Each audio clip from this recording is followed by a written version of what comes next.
évoqué aujourd'hui, de toute façon, nous touche tous, comme vous l'avez si bien dit, que ce soit pays européens, le Congo, pays africains, le Gabon ou autres. Donc nous pouvons nous sentir concernés. En tant que délégation permanente, nous allons relayer l'information à Libreville, à notre capitale. Et par ailleurs, je partage totalement l'avis, l'analyse de la dame qui a pris la parole juste avant, l'importance de la formation, tant la formation des jeunes, mais également de ces professionnels des médias, parce que souvent on se demande s'ils connaissent réellement leur travail, s'ils ont été éduqués, instruits et s'ils ont appris réellement à le faire. Et c'est ce qui pourrait expliquer tous les dérapages, en plus évidemment de la mauvaise foi. Mais j'aimerais également insister sur l'importance de la formation. Merci. En fin de compte, malgré le fait que je sois graphiste,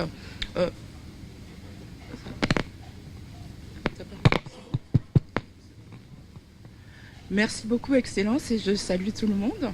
Et je vous remercie de me donner la parole. En fin de compte, je me dirigerai aussi vers, les premières dames qui ont parlé tout à l'heure par rapport à l'éducation.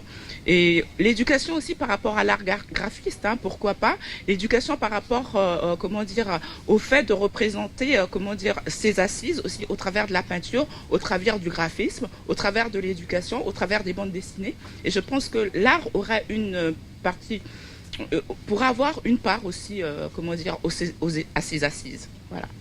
Je ne sais pas si je me suis bien exprimée. Je voudrais juste te dire qu'effectivement, il y a une réflexion à avoir sur la thématique. Ma collègue Amina, nous travaillons ensemble au sein de l'unité de prospective du département Afrique de Monsieur Matoko. Nous travaillons sur un projet sur l'Afrique qui s'appelle Imaginer l'avenir de l'Afrique. C'est un grand projet de prospective. L'idée, c'est de renforcer les capacités de l'Afrique dans le domaine de la prospective et de la jeunesse. Et je pense qu'effectivement, une réflexion dans le cadre des ateliers qu'a cité ma collègue, justement sur l'avenir de la presse, de l'avenir de la communication, pourrait peut-être être un point d'entrée qui permettrait à la fois à la jeunesse, aux professionnels, de discuter ensemble et d'essayer de proposer justement des scénarios innovants qui permettraient, comme l'a dit son Excellence, de décoloniser un peu les esprits et d'ouvrir un peu la pensée à des scénarios innovants et nouveaux. Donc essayer de voir la faisabilité de ce type d'initiative, je pense que ça pourrait être un point d'entrée et un point positif pour la suite. Merci. Faire revivre le royaume Congo.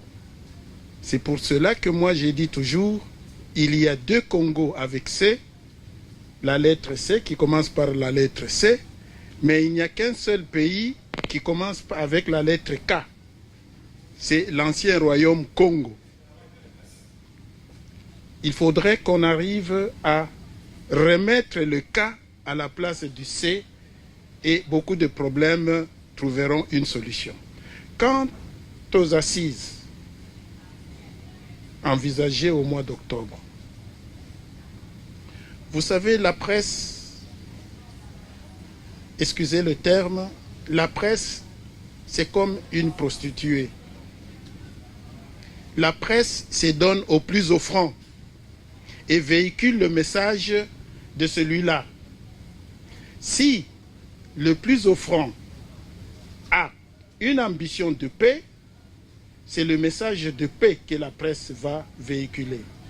Mais si lui, il a une ambition de créer des problèmes au pays, eh bien, c'est ce message qui sera là. Dans mon pays, il y a la presse qui ne peut pas voir le problème sous...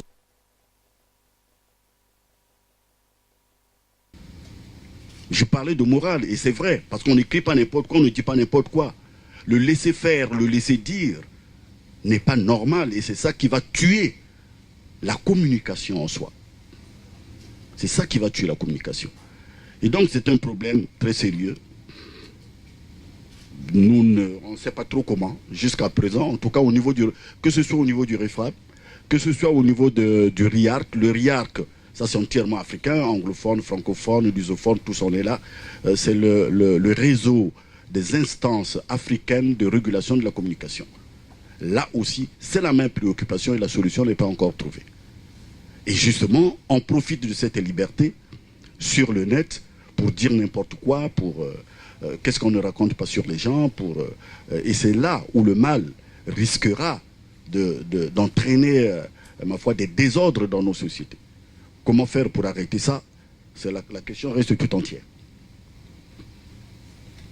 rien, absolument rien ne sera négligé. Mes collaborateurs qui sont là, le secrétaire général essentiellement de l'organe de régulation qui est venu avec moi, prend bonne note de tout ce qui s'est dit ici pour que nous puissions tirer le profit nécessaire de tout ce que nous venons d'apprendre ici.